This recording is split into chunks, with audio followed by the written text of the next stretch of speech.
Shankar brand కనపడ్డది. అన్ని సంవత్సరాలు కష్టపడి తీసిరు కాబట్టి ఆ సినిమాను చూడాల్సిందే, ప్రతి ఒక్కరు ఒకసారి చూడాల్సిందే.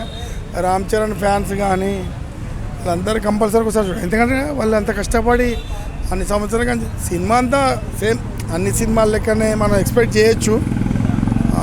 శంకర్ బ్రాండ్ అయితే కనపడ్డది. రామ్ చరణ్ యాక్టింగ్ కూడా బాగుంది, పాటలు కూడా చాలా బాగున్నాయి. సినిమా ఒకసారి చూడాల్సింది. అంటే చాలామంది అంటున్నారు సినిమా బాగాలేదు, వాళ్ళు అంత కష్టపడ్డారు కదా. ఇప్పుడు మనం మామూలుగా రివ్యూ ఇవ్వద్దు భయ్యా. ఇప్పుడు వాళ్ళు అన్ని లక్షలు కోట్లు పెట్టి దిల్ రాజు కానీ వాళ్ళంతా కష్టపడి చాలా అమౌంట్లు పెట్టి తీసిండ్రు. ప్రతి ఒక్కరూ ఒకసారి చూడాల్సిందే. ఏదో మనము మామూలు రివ్యూ ఇచ్చి బాగలేదు అని చెప్పొద్దు. ఎందుకంటే వాళ్ళ కష్టం అనేది అలా కనపడుతుంది. దిల్ రాజు గారు అన్ని డబ్బులు పెట్టి దిల్ రాజు గారు అంత డబ్బులు పెట్టి చేసింది కాబట్టి ప్రతి ఒక్కరూ థియేటర్కి వచ్చి ఒకసారి సినిమా చూస్తే వాళ్ళ అమౌంట్ అనేది వాళ్ళకు వస్తుంది.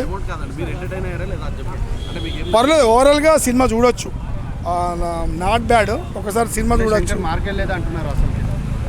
భయ్యా అన్ని సంవత్సరాలు కష్టపడి తీసారు, ఉంది శంకర్ మార్క్ 100% అందులో ఉంది. ఒకసారి చూడాల్సింది సినిమాని అయితే. అంటే ప్రజలకు అందరికీ నచ్చలేదు, చాలామంది నచ్చలేదు అంటున్నారు. అంటే బోర్ అయితే లేదు, చూడొచ్చు, ఒకసారి సినిమా చూడొచ్చు. ఏదో రివ్యూ రాసి బాగాలేదు అని చెప్పడం కదా, వాళ్ళ కష్టం వల్ల కనపడుతుంది కాబట్టి 100% ఒకసారి సినిమా అయితే మాత్రం చూడాలి ఒకసారి. Thank you.